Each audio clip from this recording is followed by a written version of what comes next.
You know, I'm on a quest of finding a less expensive dupe for the beautiful Dior Nail Glow, which I always use.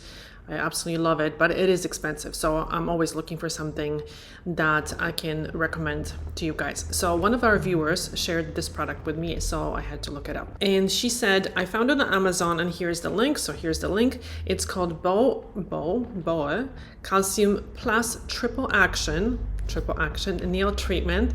And she says, I alternate with the Dior Nail Glow because it's a nail hardener, and she would love to have my input. And she also mentioned that most polishes make her nails dry. So this is actually a common thing that I've been hearing from people. Nail polishes, believe it or not, they actually raise moisture level in a nail because they have usually the third ingredient of a nail polish, that's nitrocellulose, and nitrocellulose is semi-occlusive, so it actually raises, it keeps the water in. So there is no way that nitrocellulose would, or nail polish that is nitrocellulose based, would dry the nails. But what's happening, I believe that any nail polish can cause surface damage, which looks like dryness, because basically the cells of the nail are a little bit picked up.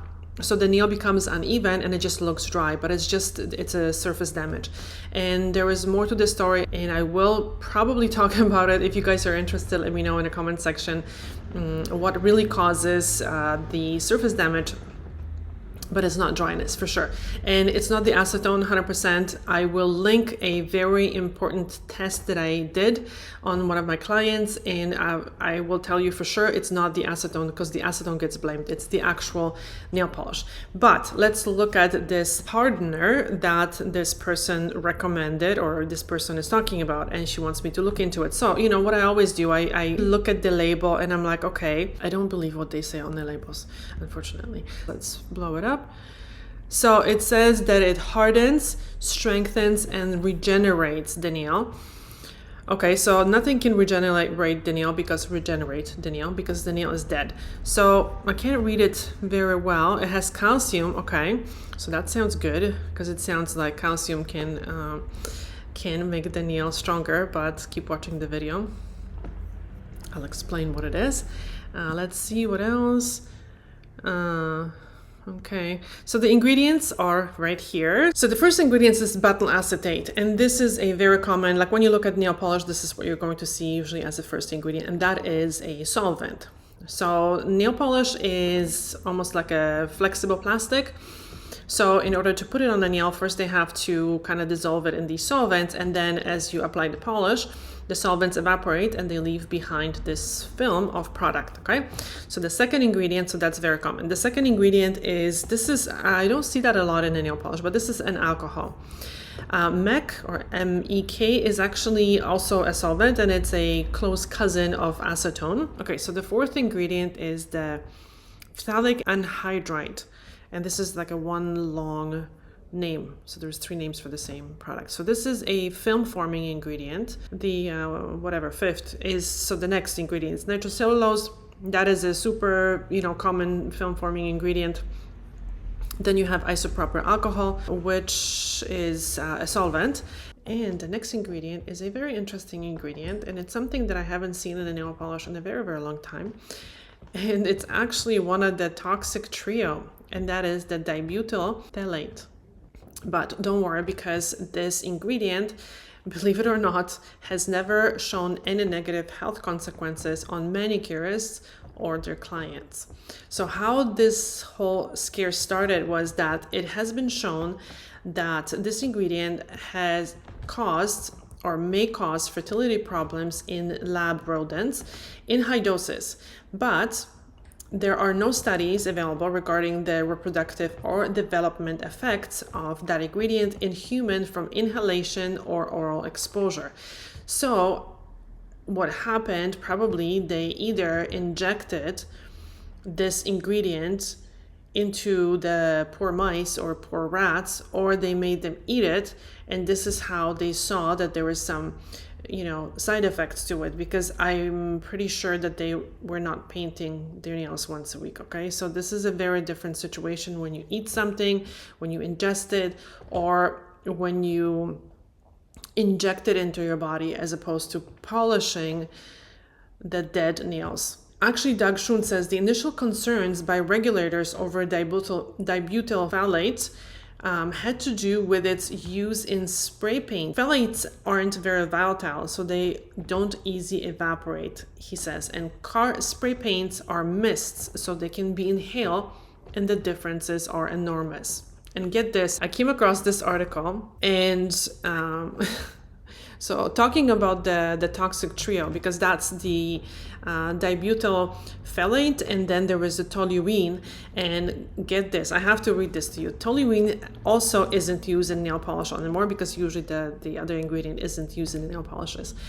Because of the scare stories, when you pump gas once, you expose yourself to more toluene than you would if you sat in a room for the rest of your life filled with open nail polish bottles that contain this substance, says David Steinberg. He's also a retired chemistry professor, and he created the master program in cosmetic science and has 45 years of experience in the industry. So I would believe the guy. Another thing, the third ingredient of the toxic trio is formaldehyde.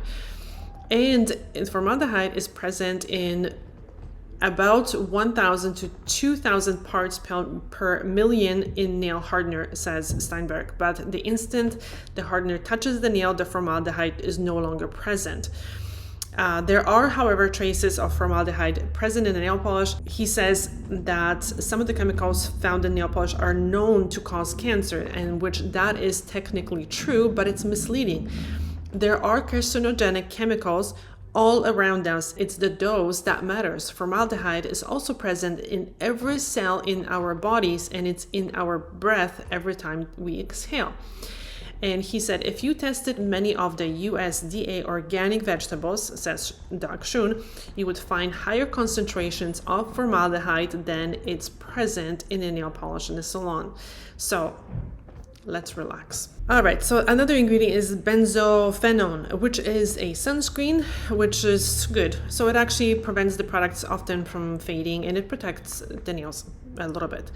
Then, okay, another ingredient is the calcium pantothenate. So when people look at calcium, they right away think, oh my God, this is something good, right? It's calcium. You think strong nails, strong bones, but the calcium pantothenate, my goodness, it's actually a moisturizer. It's vitamin B5. It's actually a panthenol, so it's a provitamin. It's a precursor or substance that the body can convert into specific vitamin. In this case would be the vitamin B5, which is a moisturizer. And topically, you would apply that as as an ingredient, which is a very good ingredient in skincare. And I'm not sure how much of this product would be in a nail polish, probably very little. So I'm not sure how this would moisturize the nails. So another, and this is interesting because then you have that dibutyl again here listed. So this must be a typo. I don't know. So, and then another ingredient is collagen, which collagen applied, usually you would think skincare, right? So collagen applied on the skin is also a moisturizer. It does not help your skin to produce more collagen. It just doesn't work that way. So it's almost like trying to, and I always talk about it, trying to take a raw chicken breast and kind of rub it on your skin thinking that you're gonna grow muscle because the chicken breast has protein, but it doesn't work like that. You have to eat that protein, right? And then work out pretty hard in order for your body to think, okay, we need to make more muscle, and we're going to use that protein to build the muscle. Rubbing chicken breast on your arm is not going to make big muscles, okay? So, and another ingredient is keratin. And keratin, okay, sounds really good because, the nails are made of keratin, the hair is made of keratin, and this is a very nice sounding ingredient. But keratin is also a moisturizer. The molecules of the keratin are not big enough to even penetrate the nail, so it just kind of sits on the nails, and it's a moisturizing ingredient. That's about it. Then another ingredient, we have the argan oil, and argan oil is super popular. I mean, it's nice, it's a nice oil, but it probably would be better to just put a drop of oil on your nails and rub it in. Argan oil is not really, from what I'm hearing, it's not really that special. It's not any better than, for example, sunflower oil, but any oils are good for the nails, really. So, and then another oil that we have here is the olive oil. Again, in my opinion, it would be better to just apply it on your skin, because just like with a, poison is dose dependent. So it's just because you have like tiniest amount of something, very often your body can get rid of it and you're going to be fine. But if you have the same ingredient in huge in huge amounts, then yes, probably you can be either very sick or it can kill you. It's the same thing with beneficial ingredients. So for example, if you have like this whole pizza with one leaf of spinach, like, is it going to be a very healthy meal? One leaf of spinach is not going to make once a week is not going to make a big difference. So this is how I kind of look at these ingredients very often, because the amount of these ingredients is so minute that I don't think that they really have any benefit. And I mean, it's not always, because there are some ingredients, like for example, formalin, that are very, very effective in, for example, hardening the nail, and they are usually included in at least 2% of the formulation, but 2 to 5% or something. Anything lower than that is not very effective. So even if you see the word formaldehyde or formalin on the label, you don't even know what percentage of that formalin is in the product. So all of these things are dose dependent. So looking at the label is going to give us an idea what the product has, but we don't know the percentages of these products. So, but judging and looking at the fact that the keratin and the argan oil and the olive oil and the vitamin E are on the bottom of the ingredient list, there is not that much in it. So really, I don't think this product is a strengthener. So let's see what they actually say about it. So Bo has created a formula for nail nutrition that reinforces the structure. Okay, nails are dead and there is no way you can feed them because they're dead. And you can condition the nails, definitely, but nutrition, you can't feed the hair and you cannot feed the nails. You can feed the skin, kind of, because the skin is a living organ, but not the nails. So it can reinforce the structure, flexibility, and increase the resistance to the weaknesses that cause humidity and other elements. Okay, so I don't think this was translated very well. Well, I mean, nitrocellulose can raise the humidity or the moisture level in a nail by itself as a film-forming ingredient. It's almost like when you put foil on something, it's going to, like on your skin, it's going to retain the moisture underneath. And this could be a good thing, it could be a bad thing. It just depends, right? Because too much moisture is not good in your skin and too much moisture is not good for your nails. So thanks to the combination, they also say, thanks to the combination of the components, keratin, argan, calcium, olive, and vitamin E, this product is able to strengthen, tighten, and regenerate the nails, providing shine and natural beauty. Okay, so again, like I explained, the oils probably don't do much in this formula, but yeah, for sure, whenever you put a coating on a nail, the nail is going to feel stronger. It's not going to actually be stronger, but it's going to feel stronger. Is it going to feel tighter? I don't know. I don't think it's tight nails is a good thing. I don't know. And regenerate the nails? No, nothing is going to regenerate the nails because the nails are dead. And providing shine, for sure, and natural beauty. Yeah, the product probably looks very nice and natural. I don't see in this product, okay, for stronger nails, flexible and free from cracks and crevices. I would say that our flexible strength actually does come from flexibility, but there is nothing in this product. Okay, some of the oils, but I would rather see someone do like a warm oil soaks that I very often recommend, where you dip your fingertips in warm jojoba oil, for example, once a week. That makes a huge difference when you do it on a regular basis. But just applying like 1/10% of a oil in the nail polish, I don't think that's going to make a huge difference. That's just my opinion. So so the product, I think, is from Dominican Republic. I'm not familiar with the brand, and I'm curious if you guys have seen it. Oh, by the way, so I don't really see any ingredient that is going to make this a brightener, because maybe the sunscreen but I don't think so. There are other ingredients. Usually it's the optical brightener that makes the nails brighter. And there was another ingredient, like a long name, I can't remember it right now, but it also makes the nails kind of like glow, which will make the nails look whiter on the ends and more pink, and that will also make the nails look less yellow. Again, none of these products actually whiten the nails. They only will make them look a little bit brighter, and that usually actually even fades. The Dior Nail Glow also fades after a few days. So if you want to maintain that look, usually changing the polish, after a few days, it's going to be necessary. So looking at these ingredients, it could be actually a very nice nail polish. Could be something a little bit different. And this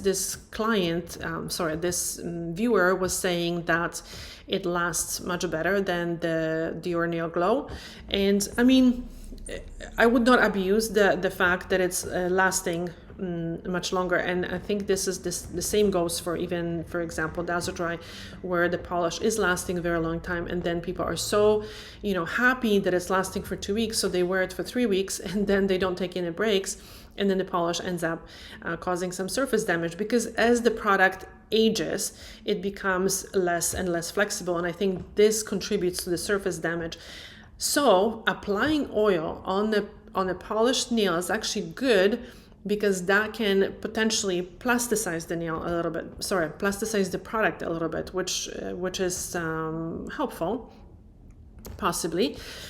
And I also find that wearing like 1 or 2 thin coats of nail polish, sometimes it's a little bit less maybe damaging as compared to when people apply like coats and coats and coats of nail polish. That can, usually I'm hearing that can cause sometimes some surface damage. So again, all of this, it's just a spectrum, right? So it's not like the nail polishes are damaging, and that it's not like the nail polishes are super healthy or like beneficial for the nails.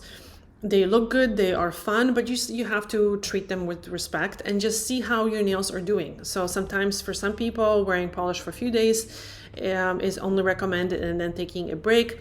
Some people can wear nail polish much longer without seeing any damage. It really depends on the condition of your natural nails. But I'm very curious if you guys have any experience with this product. Let me know in the comment section. And if you like these type of videos, please also let me know in the comment section, so I'll make more of these videos. Thank you so much for watching, guys. Bye.